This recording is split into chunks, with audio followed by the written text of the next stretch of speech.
Yo, welcome, hello, welcome.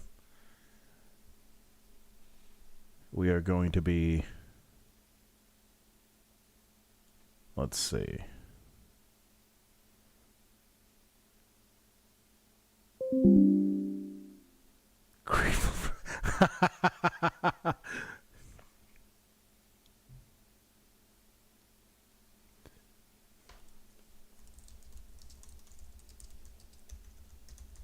All right.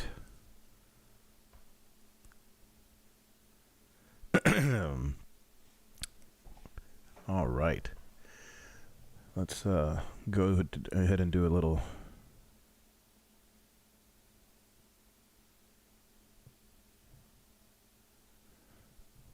Let's go ahead and do a little share real quick, because I believe we are live now. We are livey. We're about to record the hijack. I do the hijack on the hijack the end on Facebook and YouTube. I do it on Twitch as well, so you can follow me there.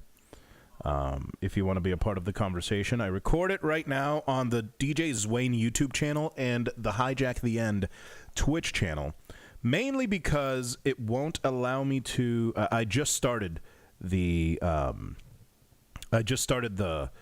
Hijack YouTube channel, so it won't allow me to go live just yet. I need to have more people following me. So, you know, it all starts small, and even though I've been doing this show for quite some time, this is the first time that I'm doing it without like just putting it all under the DJ Zwane page, which is really what has it doesn't know where to put me if I'm just doing everything under the DJ Zwane page. Are you a talk show? Are you music? Are you a DJ? What are you doing?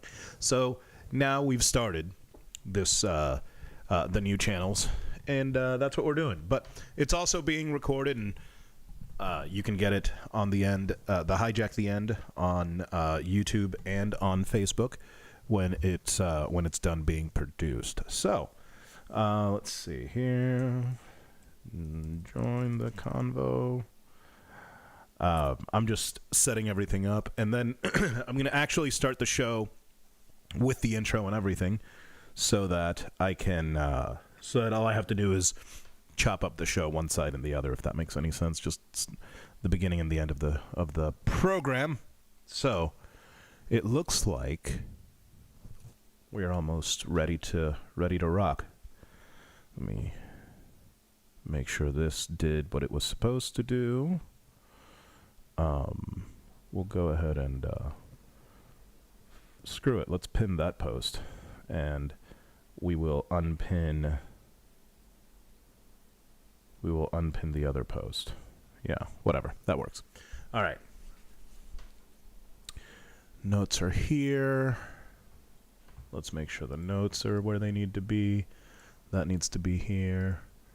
This can... There we go, like that. All right. We are ready to go. Let's give me a second, and I'm gonna do a little bit of what I do, and then we'll get started. Just disregard the noises. They are. I'm getting ready for work.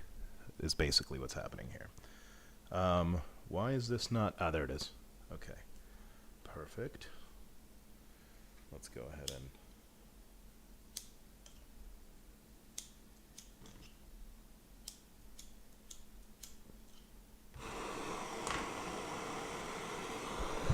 Yeah, so just getting ready. Don't mind me. I'm getting ready right now, and then we'll do it live.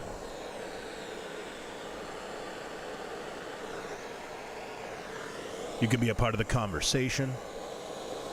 It's cold as hell right now over here in what's supposed to be sunny Florida.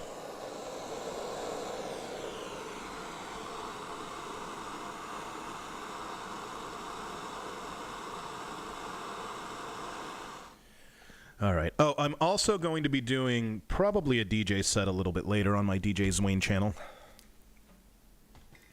So if you just follow me for the music and not the politics and the jibber jabber.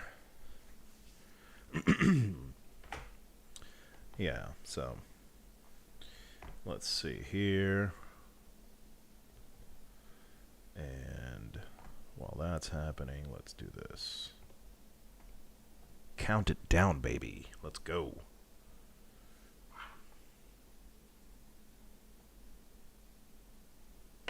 You'll join me in just a moment here.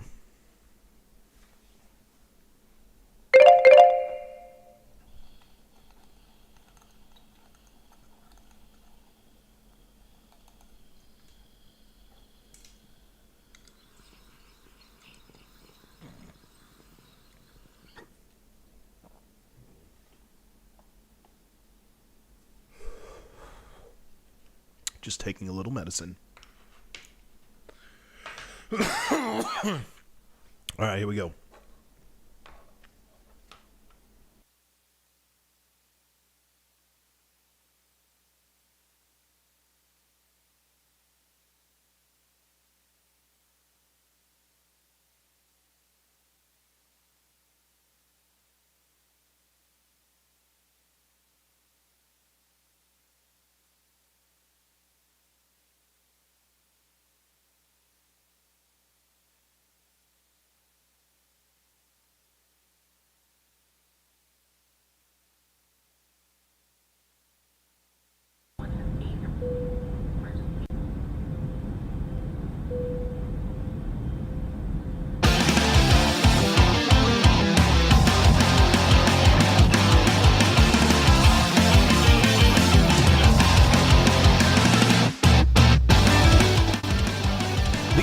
FM. I am DJ Zwane.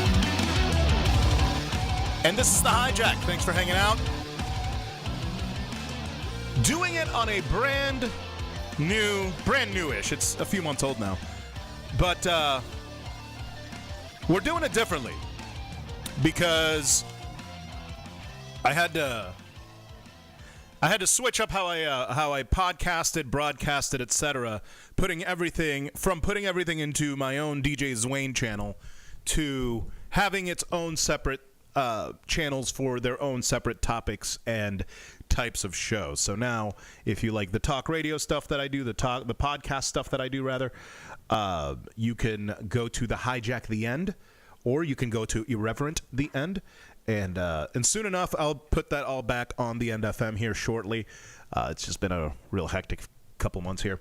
But as it stands, this is where you can join the conversation on here, on Facebook, on YouTube, and on Twitch.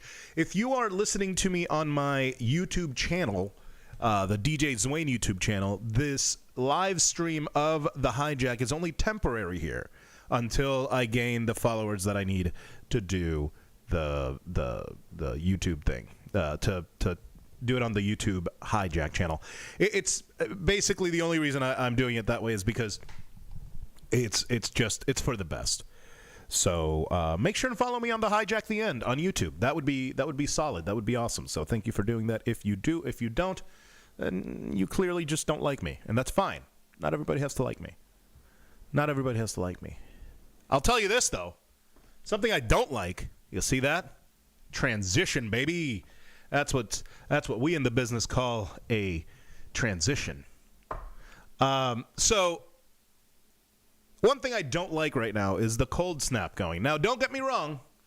Typically, I love cold weather, and I actually kind of like it now, but the problem is that I don't like shit. I don't like doing much work when it's really cold like this, and I'm sure I'm not unique in that. But there's been a kind of a cold snap here in Florida that I've not seen in a really long time. The first time that I remember it being under like 35 degrees when I moved here from the Dominican Republic was when I was like 9 or 10 years old, and it was on Halloween.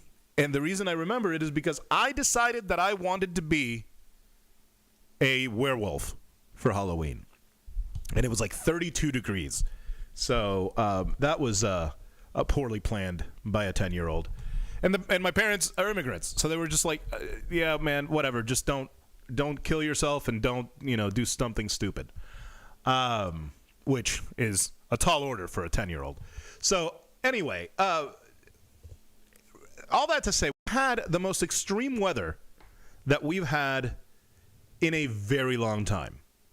Like the last 30 years, we've had the hottest and coldest days.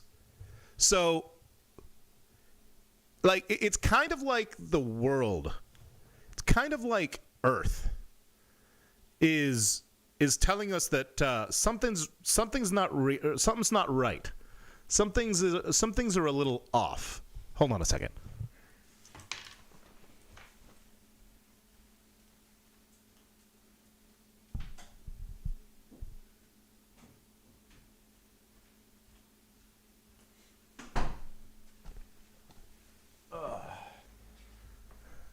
Sorry, I just realized that I screwed something up back there, and I left some lights on. I didn't mean to, so now they're off. Anyway, all that to say that it's kind of like Mother Nature is telling us there's something wrong, and you need to fix it. That's what it sounds like. That's what it looks like to me.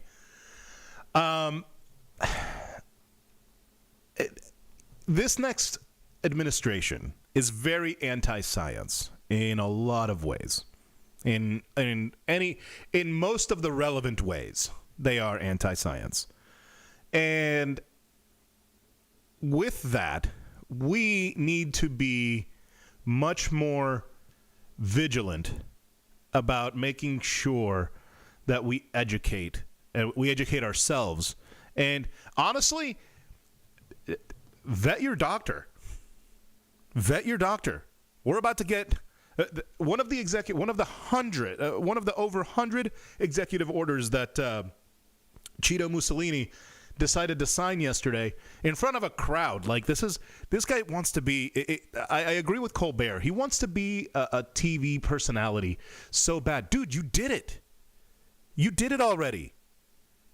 Like, just anyway, I can't believe we're doing this another 4 years. So, just be more vigilant. Be vigilant about all of the information about the way your diet, your both your physical diet and your information diet, because we are about to enter a landmine of information age where you're going to have to figure out who your sources are going to be, because all the major ones, and we're going to talk about this a little later. One of the major things that we have is the concentration of where everybody gets their information. And last time, in the before times, they had it was a different type of, mass information. Whatchamacallit? When you want to taint the information, I guess you could say. It was different back then because it was TVs, and there was a handful of TV stations and radio stations, and then that became a little bit more common, and then deregulation happened, and then all the big ones bought all the little ones, and so now it's like back in the 90s, the deregulation that happened when Clinton was around, that happened, and we as a country just saw everything get concentrated. Again, something that we're going to be talking about a little later. So, all this climate change, the LA fires. The LA fires, that's another indication of climate change. And I love hearing the ridiculous people thinking of how these fires started. People are blaming homeless people. And I think immigrants or immigrant homeless people, it's like they take buzzwords and put them together and make like an Uber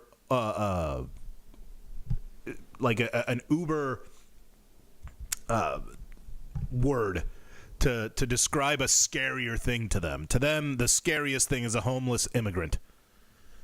And it blows my mind that people look at what's going on around them, the fact that the last 30 years we've had the most extreme weather we've ever had on record, and they're blaming homeless people with matches. That's the reason. Well, what about last year and the year before that and the year before that and the year before? Are you telling me that these homeless people are that good at arsonists that they are able to burn down thousands and thousands of acres every year? You have a fire season in California.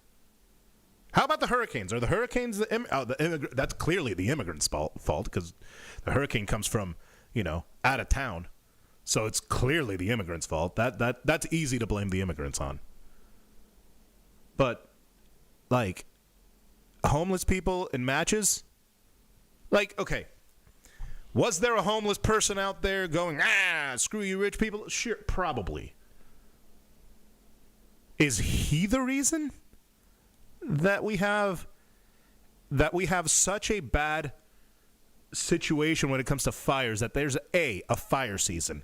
B, they are saying that the LA fires are going to affect in the insurance industry as we know it. Oh no, I know. That's the first thing I thought about was like, oh no, the insurance industry is about to get hit. That's not what that means. When the insurance, at this point, our government is bought and paid for by those same insurance companies. Again, something we're going to... There's going to be a theme today. The theme is economics. And, like, here's the thing. The thing about blaming homeless people, blaming immigrants, blaming whoever, it doesn't matter. It doesn't matter what you think. Science doesn't care about your political party. Science doesn't care that you have a house on the water. It's just not relevant. Not relevant to science. It's not relevant to what's actually going to happen. So, insurance companies now are saying that the fires could change the insurance industry insurance as we know it. They're going to pull. They've already pulled out of California. They pulled out of Florida because of the hurricanes. That's why I hate the scummy insurance industry. And I know I have friends that work in the insurance industry, and I also have a brother that works in DOD, another industry that I think is parasitic. So, like, I'm sorry. And I know that there are times when, look, the rank and file people that work for these industries are not the people that I am, those aren't the people that I'm blaming. Because, yes, in a small way, I'd blame those people because they've furthered, in some cases, in some cases very highly, they've furthered the damage that insurance companies, in this particular case, have inflicted on poor people. So their job is to get you to pay rates, and the way they make money is finding a way to deny your claims. It's the reason that Luigi with the squeegee came out. May peace be upon him. It's the reason Luigi with the squeegee came out. That's why he's doing what he's doing, and why he's where he's at. And it's the reason that most Americans can't afford a $400 emergency. The reason that most Americans can't do that is because of the damage that, in many ways, the insurance company, one of the four horsemen of the apocalypse, I think. Like, here, let's take a look at this. Let's take a look at, wait, where is it? Is it here? No. There it is. All right. A major, this was the other one. Hold on. The LA fires could change the insurance industry. The fires raging in the Los Angeles area could cost as much as $250 billion, with a B, in economic damage, and become one of the worst natural catastrophes in the United States that the United States has experienced. This That is roughly what Hurricane Katrina caused in economic losses adjusted for inflation. According to AccuWeather chief meteorologist Jonathan Porter, total losses from the fire could approach 4%. 4% of California's GDP, dude. 4%. That's insane. For the insurance industry, the threat of... Let's see. Wait, sorry, I just lost my spot. God dang it. For the insurance industry, the threat of massive and profoundly destructive wildfires does possess a significant and immediate problem, one that could reshape the wildfire market and insurance for other major natural perils. Of course, they've already done it here. They already did it in Florida with the hurricanes. Look at this. It's about to say that. So, while climate change is causing more powerful storms, hurricanes, even big hurricanes, are frequent enough that the insurance industry understands them and can manage the risk well. Yeah, manage the risk well, a.k.a. leave the state. That's what they're doing here. That is what they're doing here. So wildfires, on the other hand, didn't become big by insurance standards until 2016, which pales in comparison to the centuries of since 2016. Huh. Yeah, no, it's probably not climate change. No, definitely not. Which pales in comparison to the centuries of experience we have with hurricanes. Size isn't really the problem here. It's size by sunrise now faced with the prospect that this fire alone could cost insurers more than $30 billion. Okay. That's what we pay insurance for, dude. It's clear that the current system is going to struggle to contend with increasingly destructive events like this. If only there was a way we could stop these increasingly destructive events to happen. Customers need wildfire protection, and insurers need to find a new way to provide it. Or, I don't know, maybe we can talk about something like this not being privatized, or possibly another way where the primary motive isn't to make money and to deny, defend, and depose. I heard that somewhere. Anyway, so yeah, the insurance companies are getting a bad rap, rightfully so, because as soon as it's time for them to pay money, they want to leave. That's what happened here with the hurricanes, man. And it'll happen with earthquakes, and it'll happen with everything else as it progresses and gets worse. That's just what happens, man. That is the insurance company's main job is to make money. They are one of the 4 destructive forces, in my opinion, of this country's economy, and eventually the demise of this economy, or the demise of this country. Something that we kind of accelerated on January 20th. By the way, January 6ers, who just got pardoned by Cheeto Mussolini, by the Pumpkin Palpatine. Shout out Angry Bartender. Pumpkin Spice Palpatine. So the insurrectionists got pardoned. Insane to me. I know one of them too. That's hilarious. It's wild to me. I just can't believe that this is that we're seriously seeing this.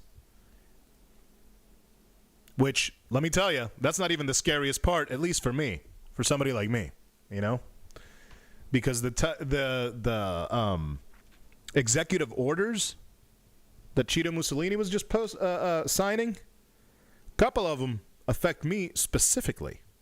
We'll get to that in a little bit. So one solution could be, let's see, this is back to the HBR.org fire article. One solution could be parametric insurance. This is a niche form of protection. Why are we fixing insurance with more insurance? But let's continue. This is a niche form of protection that has gained relative popularity in regions where major perils have made it difficult for insurers to provide full protection. Parametric insurance pays a predefined amount out when a specific type of event reaches a predetermined magnitude. Like a Category 5 hurricane making landfall in Miami. Think of parametric insurance as filling the hole in the donut that opens when peril is too difficult for an insurer to cover. It's simple and highly effective. So this is like, essentially, just give us more money. If we charge you more money, we just call it something different. That's gonna fix that. Just pay us more money. Bitch, if we had the more money to spend, we would have just done that. Not on insurance, on actual things that actually fix the issue. Anyway, this is the worst timeline. Everything changed in 2016. Let's see. Insurers generally have considered wildfire to be a secondary peril, meaning that it threatened less financial severity than the likes of tropical storms and earthquakes. While secondary perils can certainly impact an insurance company's financial performance, they are less likely to erode an insurer's capital base or pose an existential problem. How the insurance industry looks at wildfire risks began to change in 2016. The Fort McMurray wildfire in Alberta caused $4 billion Canadian dollars, approximately $3 billion US, in losses to the insurance industry by making it the most damaging wildfire event on record in Canada or the United States at the time. And that was in 2016. And now, in 2017, wildfires in California were responsible for $14.6 billion in losses, much less than the $92 billion losses caused by Hurricane Harvey, Irma, and Maria that same year. More severe weather. How about that? I wonder why that's happening.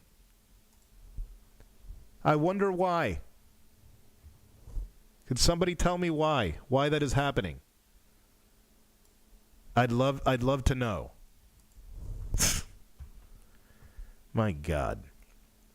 So yeah, between the wildfires, the extreme weather, it's in the friggin' 40s in the middle of the day in Central Florida. Like, how insane is that? How insane? Like, and it's damn near February at this point. Like, we're supposed to be on the other side of this, at least here. And these snowbirds are definitely not feeling great about this. I'll tell you that. They were trying to leave the snow, and now they're fucking here. It's like you brought the snow. Beat it, snowbirds. Go back up. Let's see. Yes, that's right. Let's bring it local. Speaking of Florida, we have a sad news for local millennials, as the Seminole Town Center Mall is set to close at the end of the month. This is out of My News 13 here locally. Shout out News 13. Town Center Mall, it will be closing at the end of the month. That's after a new developer known as the Gilbane Company did not finalize a purchase contract. Sanford leaders say new ownership is expected to come in the next few months. Yeah, we've heard a lot of talk about this, changes with this mall. Our Destiny Wiggins joins us live from Seminole County tonight. And Destiny, what does this all mean for the current store owners? Yes, well, Curtis, those store owners will no longer be able to be inside the mall. I did speak with one of the owners, Locksmith Escape Games, who says that they were told just this week that the mall would be closing on the 31st. Now, he says that the business was already struggling due to the decrease of foot traffic in the mall. He says that he remained hopeful, but now he's closing for good. This did come as quite a shock to us. We knew the mall was declining. Obviously, the traffic of the mall over the years has been slowing down since COVID. And financially, we did take on a lot of risk, so relocating at this time is not feasible for us. Amir Nazari is a programmer by trade and previously made escape room software for a company in Orlando. He then saw an opportunity to open his own escape games at the Seminole Town Center Mall 5 years ago. This is our gun and storage room. His business will now close by the end of the month as the Seminole Town Center will be redeveloped and repurposed. Sanford officials did not say if the mall would be completely torn down, but says new signage will be up within 2 months. Under new management, and those kind of signs will be the first step in the revitalization that's long overdue. This revitalization was due 10 years ago. We're going to make it happen this year. Elevate, JCPenney, Dillard's, and Dick's Sporting Goods will remain open for business and will be part of the mall's redevelopment plans. However, other tenants like Amir are forced to leave. But in the short term, as a condition of this sale, the interior of the mall has been required to be emptied for that new ownership group. Lassard says some of the tenants are moving right across the street to continue business, and the city is working with them to assist in relocation. But Amir will close up shop on the 25th. This was my first business. We started as a family, we're ending it as a family, and I couldn't ask for anything better. Yeah, you could. Now redevelopment. How about you stay? That would have been something better to ask for. Not that it's your fault, but man, I mean that's a hell of an optimistic way to look at it. Shout out to you. But good Lord. Plans for the mall include retail, restaurants, a hotel, recreational use, as well as a residential component. Now, I also did reach out to the current owner of the mall. He said he had no comment at this time. Live in Sanford, Destiny Wiggins, Spectrum News. Wow. Okay, so it's closing up, but starting back up later. That's what I guess it's saying, that they are. Well, we'll see what happens. I like the residential component of it. That's pretty cool. That's a really cool. That's a really cool concept to have that. I think that it would help. But yeah, that mall is one of my childhood malls. It was that one and the Altamont Mall. Those are the two malls that I grew up going to. And then there was like the Florida Mall sometimes, and the other malls out there, the one on Aloma, the Oviedo Marketplace Mall, which was the other one, and then there was one on Colonial. That mall, whatever that mall was called or is called, that one is still going. They're all very sad though. Like the halls don't have AC. That was Seminole Town Center Mall. When the Seminole Town Center Mall stopped having AC in their in the hallways, like people would have to, if you were a tenant, you had to pay for your AC there. Like you had to pay for like an AC, like a stand-up AC, like one of those little stand-up ones that you have. It's very, very weird. That's how you could tell it was bad. Now, this new revitalization, we'll see what happens. But yeah, they were supposed to. He's right in the fact that they were supposed to do this 10 years ago. 10 years ago is when this thing would have helped. 20 years ago is when it should have actually happened. But anyway, in other local news, Southern Knights owner indicted on child prawn charges. Good Lord. All right, so Richard Kowalczyk, owner of Southern Nights in Orlando and Tampa, and his romantic partner Eric Patrick have been indicted. Oh, I didn't know they were romantic partners. I just thought they were partners, like business partners. Have been indicted on multiple counts involving child pornography. Oh my God. I didn't. This is updated since I last checked it out. The indictment handed down by a federal grand jury December 18th and filed January 2nd charges Kowalczyk with conspiracy to entice a minor, attempted coercion and enticement of a minor, 2 counts of receipt of child porn, and possession of child porn. Patrick is charged with conspiracy to entice a minor, attempted coercion, and distribution of child pornography. Wow. They both very clearly engaged in predatory, deviant sexual behavior towards minors. The indictment from the United States District Court, Middle District of Florida, Orlando Division reads, the behavior went on for years, demonstrating their act as intentional.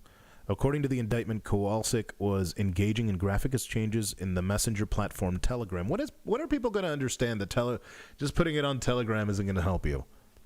With an individual named in the indictment as suspect under investigation in conversations occurring between April 16th and August 15th of 2022, Kowalczyk and the individual accused and the individual discussed past sexual encounters involving minors, including exchanged images and videos featuring minors suspected to be as young as 7 years old. Oh my God.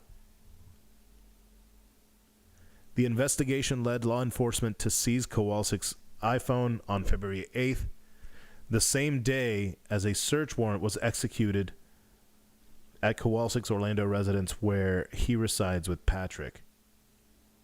Law enforcement seized electronic devices belonging to both Kowalczyk and Patrick. According to the indictment, investigators found 83 images and 2 videos saved on Kowalczyk's iPhone of child exploitation. Some images are minors under 12 years of age.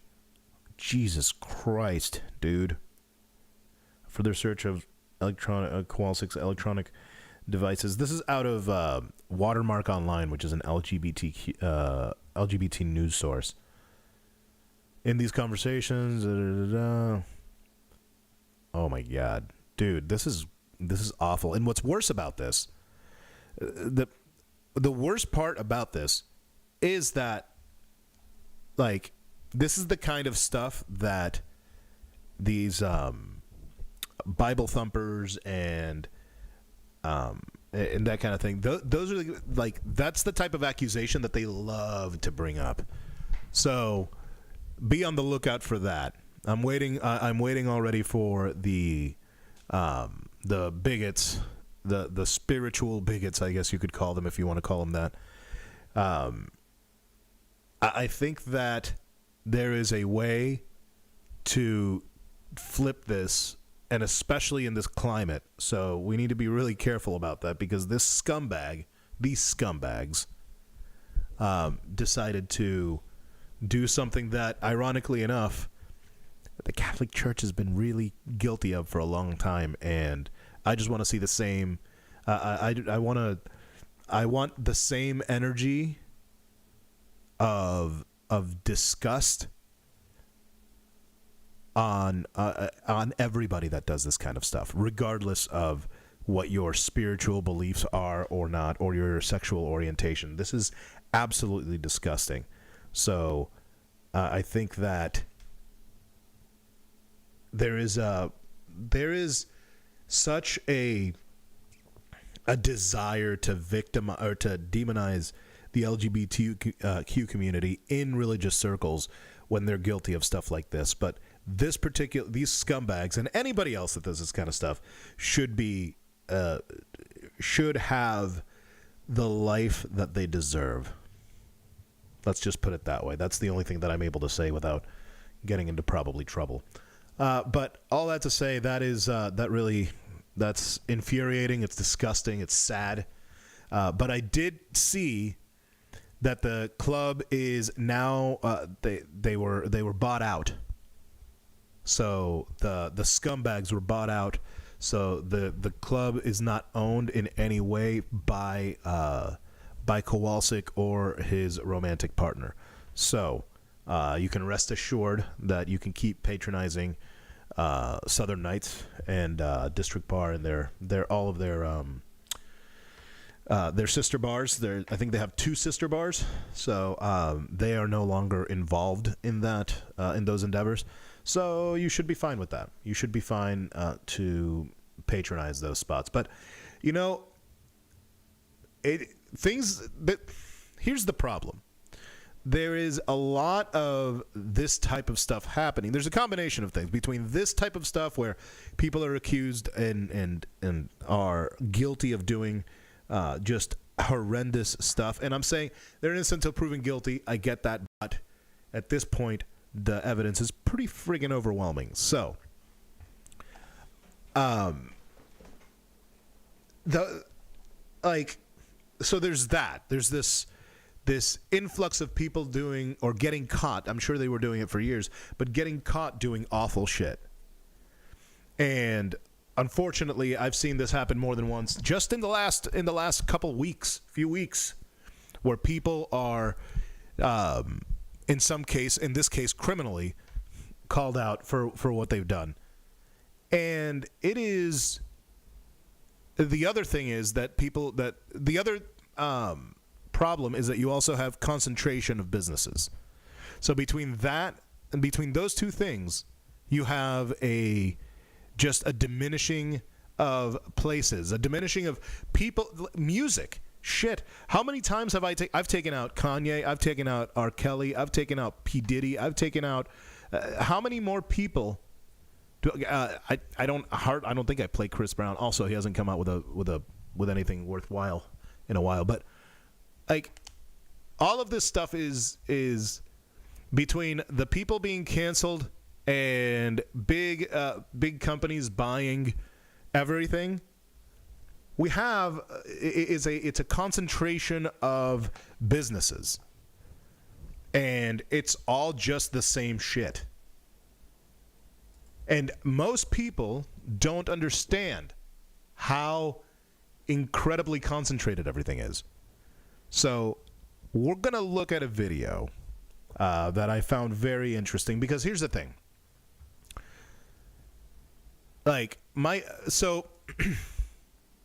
Those of you that know me know that I have a little brother, and we discuss financial things, political things all the time.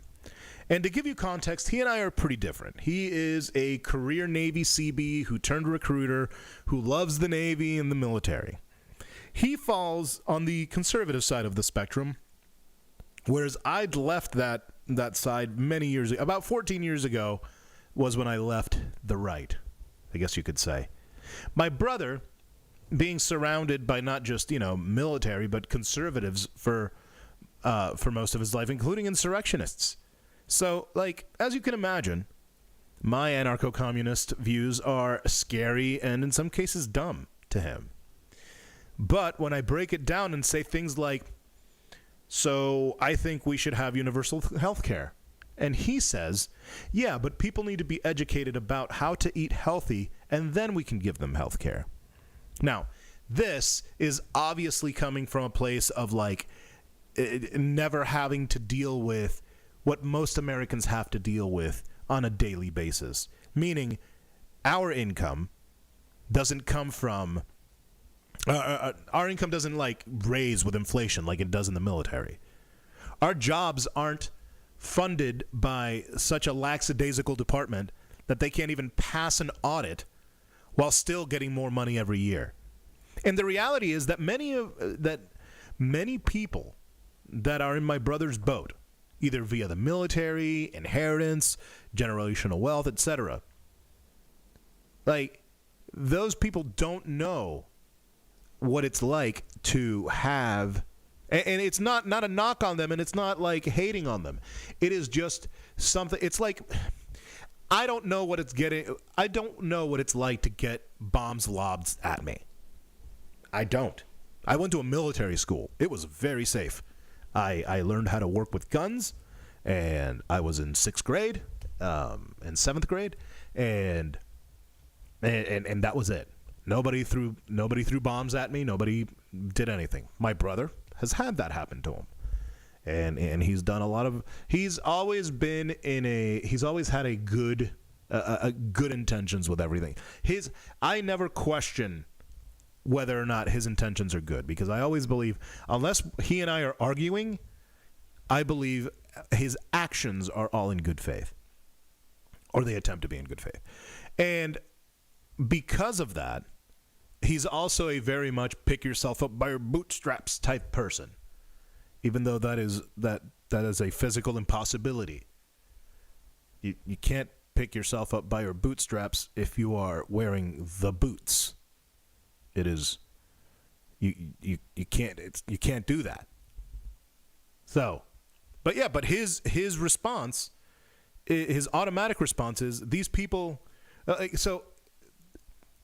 Because of the fact that he doesn't have that, and I'm using him as a placeholder because I love him and he's my brother, and I know that he knows that I don't think he's a bad person by any means, but people have this mentality, and he is a good example because he is a good person that has good intentions and is intelligent.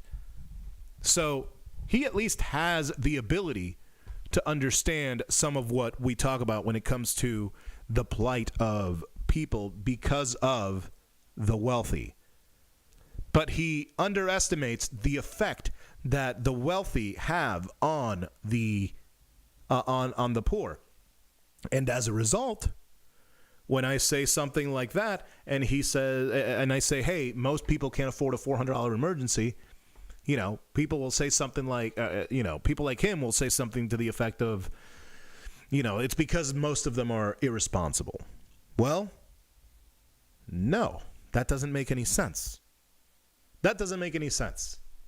This is obviously like coming from a place where you haven't had if you haven't had the fear of a layoff during at any time in the year, but especially during the holidays, you have not had.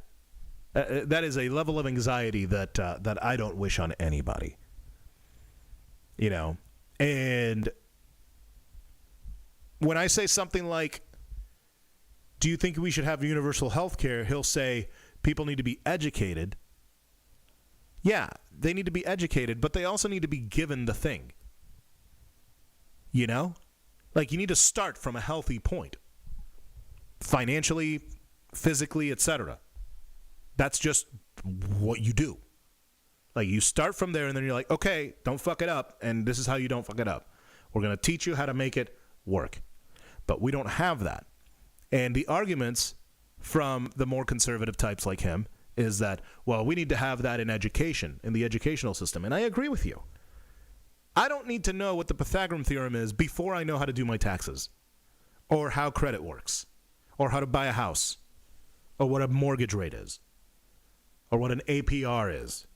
I don't need to know Ohm's law until I can put together a proper grocery list that is healthy and nutritious and cost effective.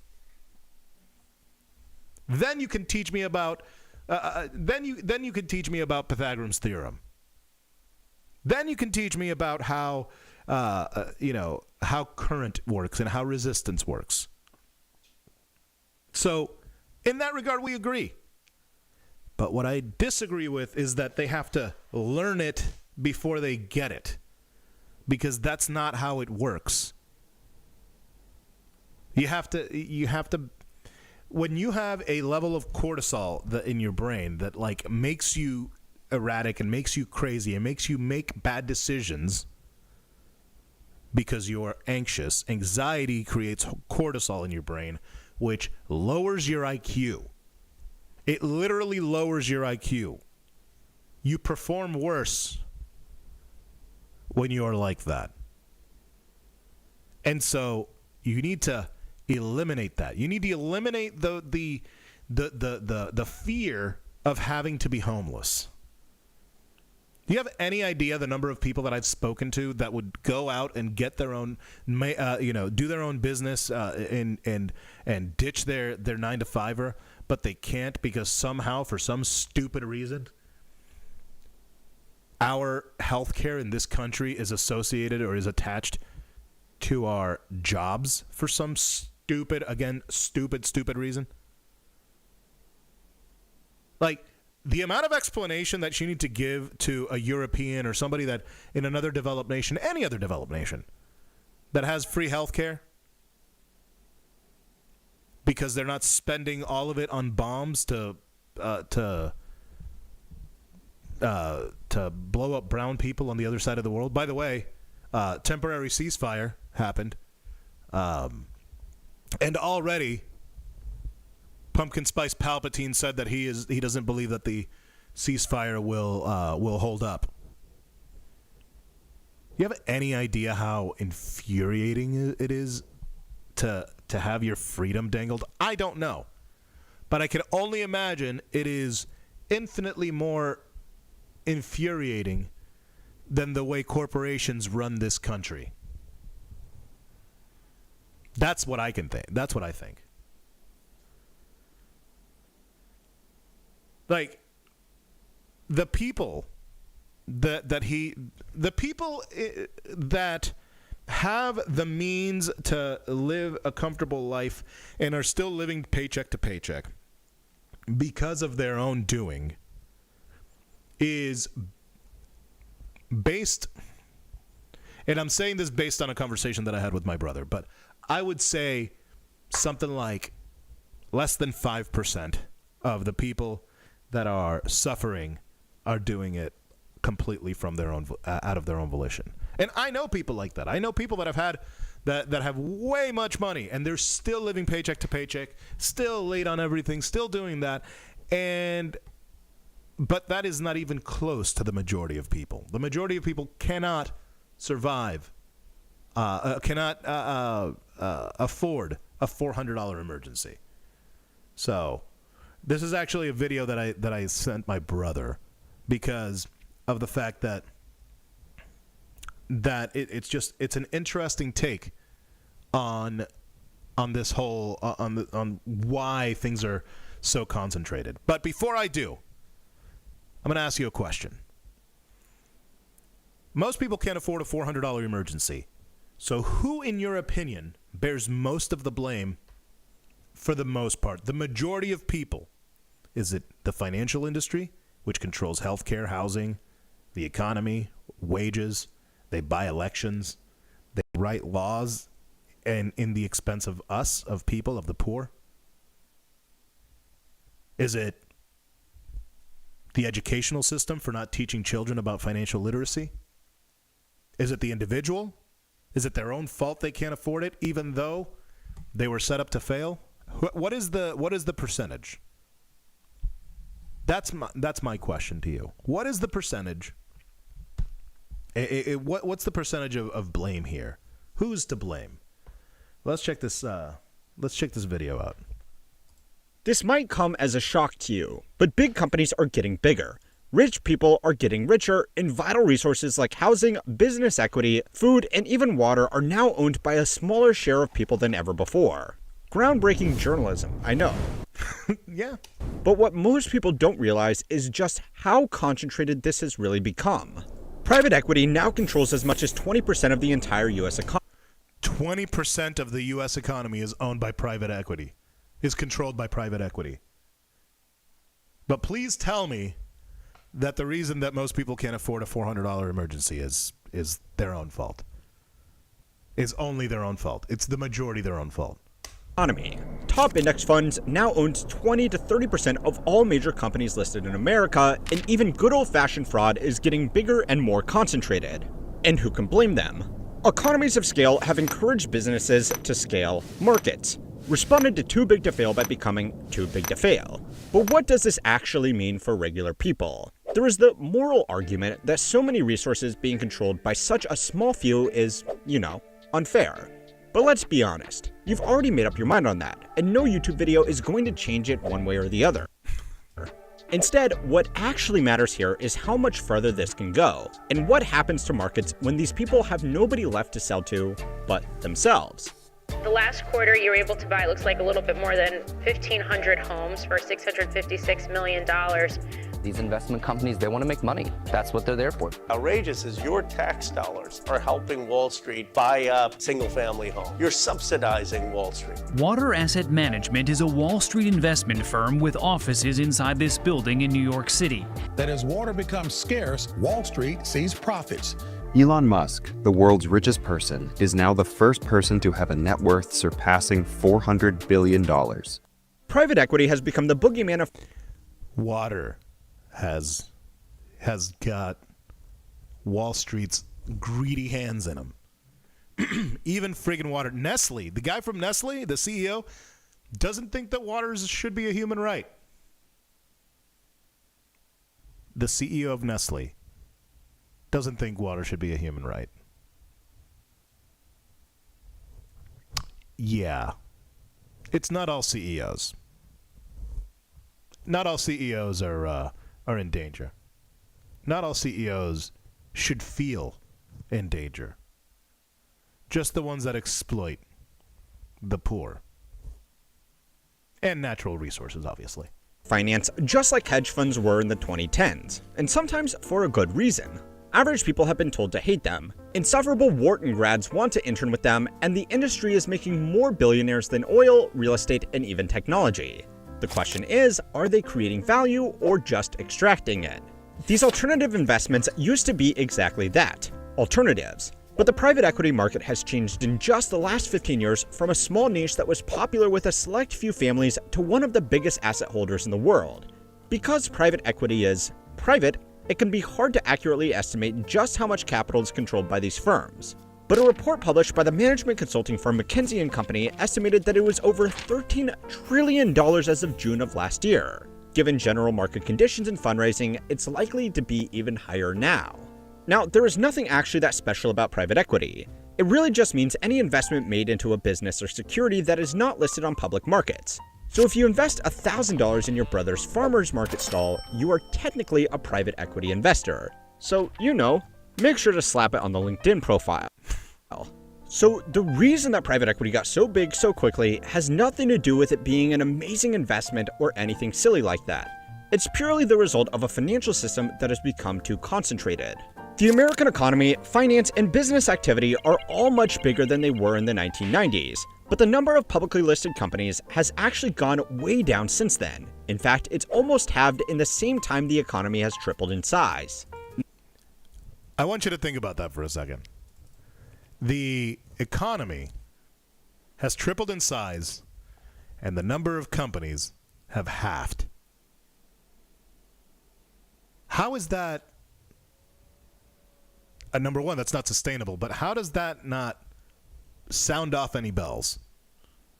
Now, one big reason for there being less publicly listed companies is simply because bigger companies have been acquiring smaller companies at record rates, making for a more concentrated business environment with fewer companies overall, which is, the whole point of this video. But we will actually get to the consolidation later. There are also fewer companies IPOing in the first place, because there really is no need to anymore. Companies list themselves on stock exchanges to raise money from the public, hence why it's called an initial public offering. But the general public just doesn't have that much money anymore. The wealthiest 10% of Americans now own 93% of all publicly listed stocks.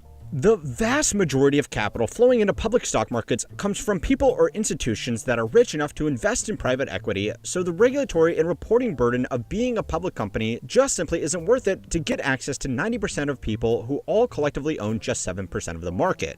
That is insane.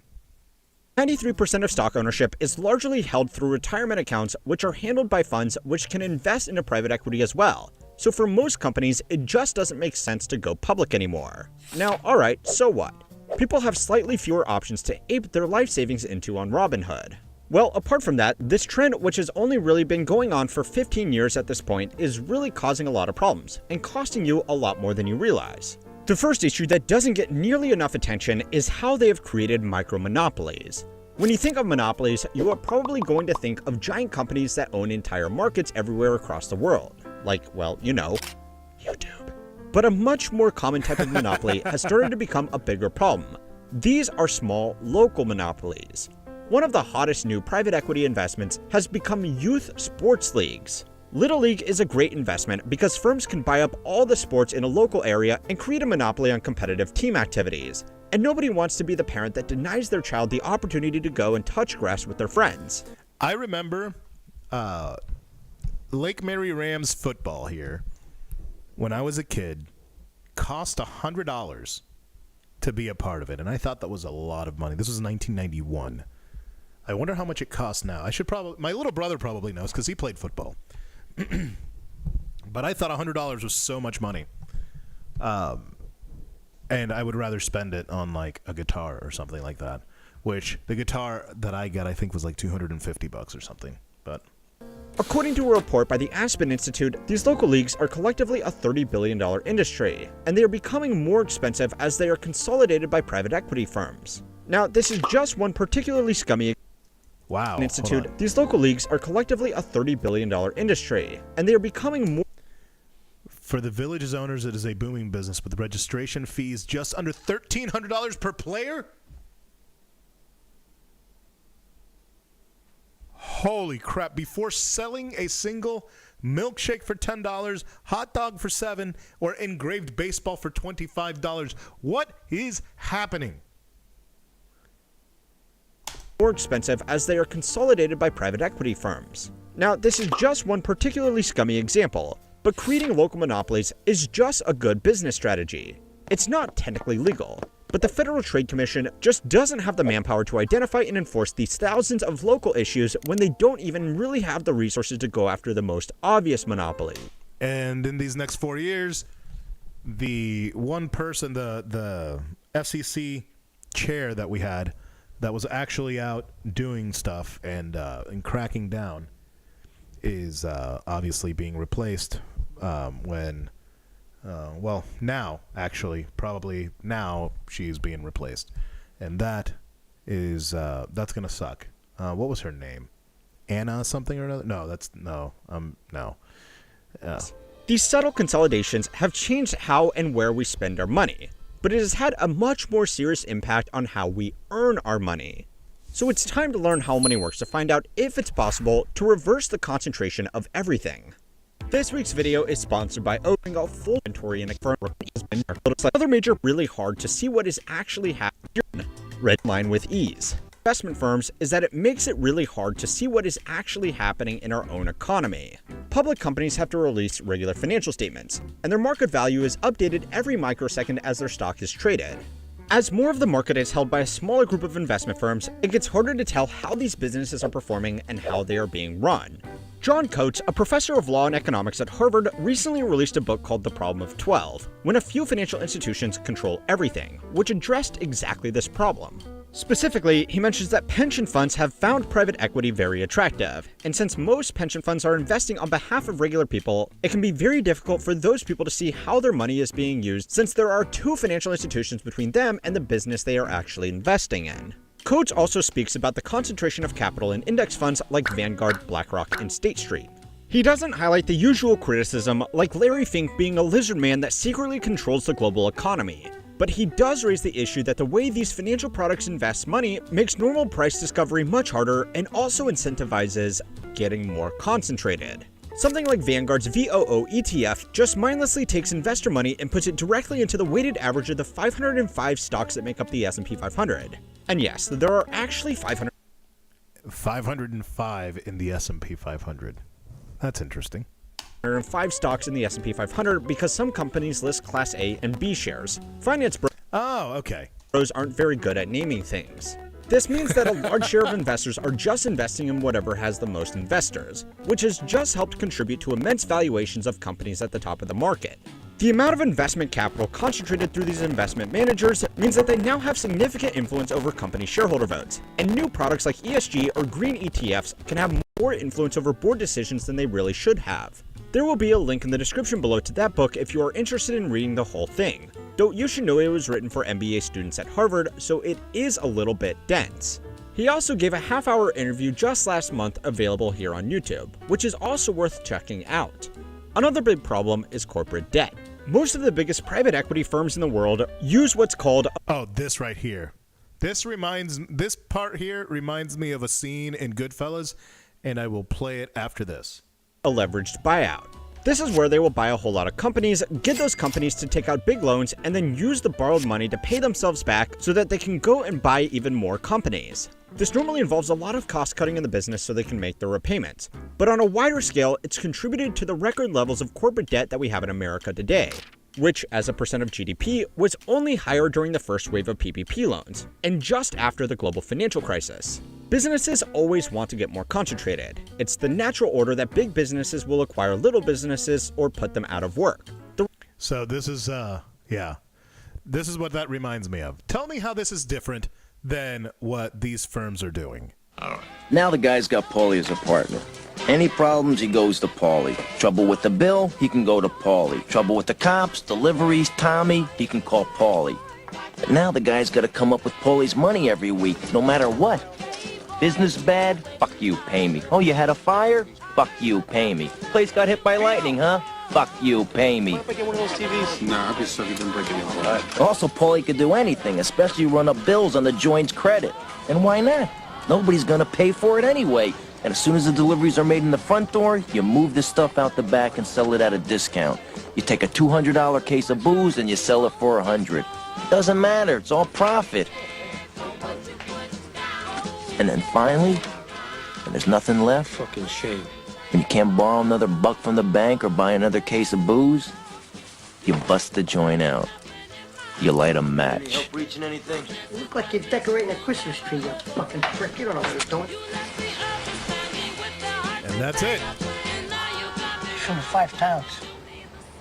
Well, Who? Did you?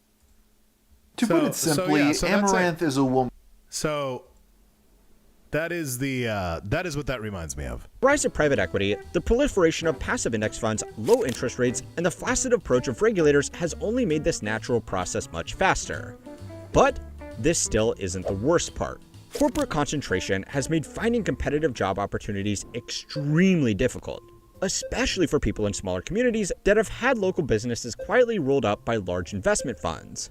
The best way to get a higher salary as a worker is to switch jobs for better opportunities. But if you are a plumber and all of the plumbing businesses in the local area are owned by the same holding company, you aren't going to be able to negotiate like you would with competing businesses. Now, if you think you could get around this problem by starting a business of your own, well, actually it gets even worse. Yeah. In an article published by the Washington Post, Lillian Salerno, a healthcare entrepreneur, spoke about her difficulty in bringing a new, safer medical syringe to the market because businesses up and down the supply chain had become highly consolidated, so they didn't want to work with a potential competitor even if her product would have been better for patients. This is technically anti-competitive practice, but again, regulators are understaffed and underfunded. It's even worse in highly scalable industries like technology. The most important thing that early-stage investors now look for in startup companies is an exit strategy, which is just business speak for who is going to buy this company if it's successful. Those buyers are either a few of the industry top players or a private equity firm. The result of this is that only companies with the highest potential to scale and the best opportunity for acquisition actually get funded. Which is why places like Silicon Valley have gone from making technology to solve the world's problems to writing algorithms to keep you watching your phone for an extra 20 seconds a day. A blog post written by Ross Bears, who is ironically the president of a venture capital firm, called this the stagnant pool of American entrepreneurship. If you wanted to start a company tomorrow, you probably wouldn't know where to start, especially if you had to go and raise capital from professional investors. There are programs like Y Combinator that incubate early-stage companies, but access to these programs is highly competitive. The people that have the connections and experience to get these businesses started also know that the best way to run these businesses is to just build it so a bigger business comes along and buys it. That's it. The people that have felt this the worst are the tech bros. An entire generation of people were told that if they just learned to code, they would have a stable career for life. Yep. Go and watch my video on the rise and fall to find out how instead So yeah, that's something that we have been told. That's something that I was told growing up. You know, work on computers, work on tech. And I did. I worked in IT for a little while, and it was fun, and then until it wasn't. And then it wasn't fun anymore, and I left. So that's not uncommon. But in this particular case, after I left, shit's apparently gone downhill since then, unless you learn to code, and even then, basic coding has been taken up by has been basically done by robots at this point, AI.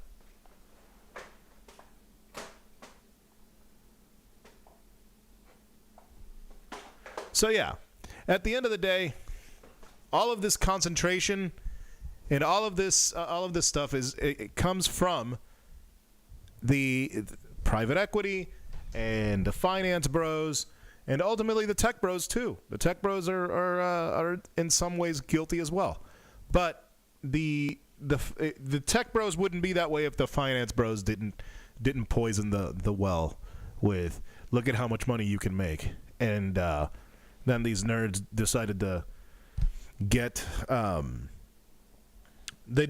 to get revenge on everybody else. And now you have people like Elon Musk doing Yahtzee salutes, and you have Elon Simps defending him. It's a Roman salute. That's what I heard. It's a Roman salute. Yeah? Who made it famous? Was it the Romans? Also, go ahead. Do it. I want you to do it at work. I want you to do it at home. I want you to, not at home. I want you to do it out in public. Do that salute in public. Do that gesture in public. And tell me how it goes. Because I think that if you did it in Germany, you'd get arrested. And the fact that we are even having this discussion is insane to me. It's insane. It's insane to me that we think that they think that they're going to gaslight us into thinking that he was not doing a Yahtzee salute. It is wild. We are living in wild times, ladies and gentlemen. Wild, wild times. And you know what? With that, I'm gonna close it out with this. There's going to be, and I've seen this from some leftists. This is why I'm saying it. I expect it from right-wing people. I expect the misinformation and the bad information from a lot of the MAGA right-wingers. But I've seen a lot of left-wingers posting things that are just flat-out not true. So there's a ton of real, actual scary stuff that the right wing is doing. Like birthright citizenships. Like the one of the executive orders that Cheeto Mussolini decided to post or to sign yesterday include birthright citizenship, which means that if your parents were not born here, if your status, regardless of your regardless of your parents' status, if you were born here, you're an American. And that's been the case for over 100 years at this point. But now he wants to end that. Why does he want to end that? I mean, it's a racist thing. Duh. They don't want anchor babies. I'm an anchor baby, technically. If you go by, like, I had family here, but technically I'm an anchor baby. So, yeah. I never thought that we were going to get Roe v. Wade overturned. So I'm not going to say that I don't think that we won't lose our birthright citizenships because of this guy. It's insane to me.